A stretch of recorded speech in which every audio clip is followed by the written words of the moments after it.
আসসালামু আলাইকুম, সবাইকে স্বাগত হাসান মিডিয়া চ্যানেলে। আজকে আপনাদের চট্টগ্রাম পতেঙ্গা সমুদ্র সৈকতের এমন কিছু অজানা রহস্য, এমন কিছু দৃশ্য যেগুলো আগে কখনো দেখেনি দর্শক।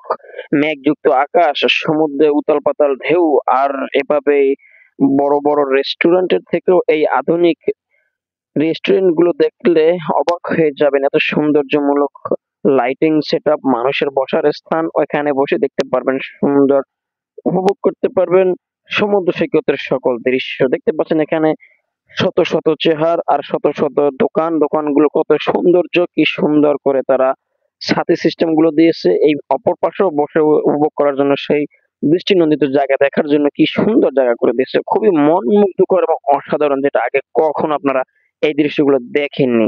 আমরা এমন টাইমে এসেছি, এক ছিল বৃষ্টি, আকাশে ছিল মেঘলা, গুড়ি গুড়ি বৃষ্টি হচ্ছে, এদিকে মানুষের সংখ্যা কিছুটা কম, তাই আমরা সুন্দরভাবে ঘুরে আপনাদের দৃশ্যটা দেখাতে পারছি। যদি আপনাদের এই ধরনের ভিডিও দেখতে আর পছন্দ লাগে, অবশ্যই আমাদের কমেন্ট করে জানাবেন।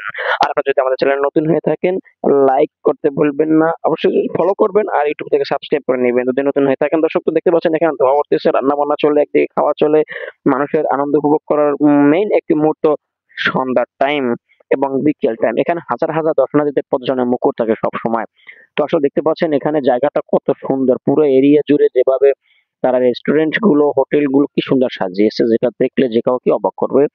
সামনে রয়েছে কিড জোন, বাচ্চাদের খেলাধুলার জন্য খুবই সুন্দর জায়গা, বড়দের জন্য নৌকা বাইচ সহ, নাগরদোলা সহ অনেক সুন্দর সুন্দর বিনোদন কেন্দ্র এবং সময় উপভোগ করার জন্য সুন্দর একটি স্থান।